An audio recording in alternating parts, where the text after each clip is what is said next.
Foundation, Chenyen, sa lahat po ng bumubuo ng staff, salamat po sa inyo lahat. Pinaliwanag niyo, madaling ng mundo. 我知道你不喜欢承认世界的伪装，我知道关于未来你有自己的想法，天地万物都有存在这世上的意义，没有一个人有放弃的权利，我会牵着你的手。 May mga pumupunta dito noon, pero it's most on sa mga optometry, may mga nagbibigay po ng mga libreng salamin. Kaya nga itong ginawa ng Chuchi Foundation, talagang napakahalaga po sa amin ito. Saan ka naman makakita ng isang foundation na mga dekalidad na doktor, no? Ang kasama doon sa undertaking na to. Marami kasing dapat tulungan talaga, no? Mga matatanda dito. Kaya nga po nagpapasalamat ako dahil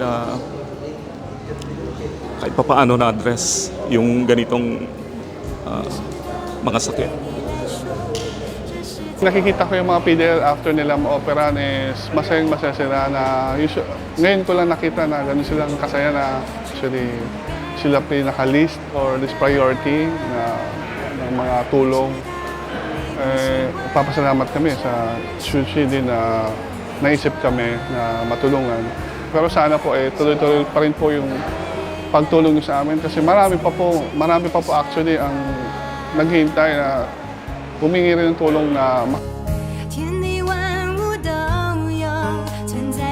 Dahil lumiwanag yung aking mata, yung aking paningin, ginaganahan ako sa aking pag-aaral tungkol sa theological studies.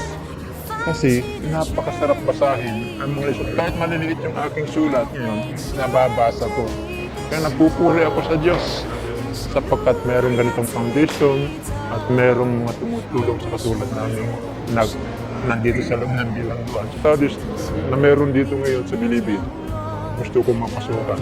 Kasi pagdating ko sa laya, yung mga napag-aaralan ko, magagamit ko sa laya, maging para sa kabubuhay ko. Past 15 years, I have not officiated the Mass because of my blindness. And I'm very thankful to the Chuchi Foundation, the American Foundation, Philippines Incorporated, for giving me this opportunity to restore my sight and to have this life meaningful again. The Dharma Master Chin Yin is so grateful and compassionate in serving so many people who needed your help.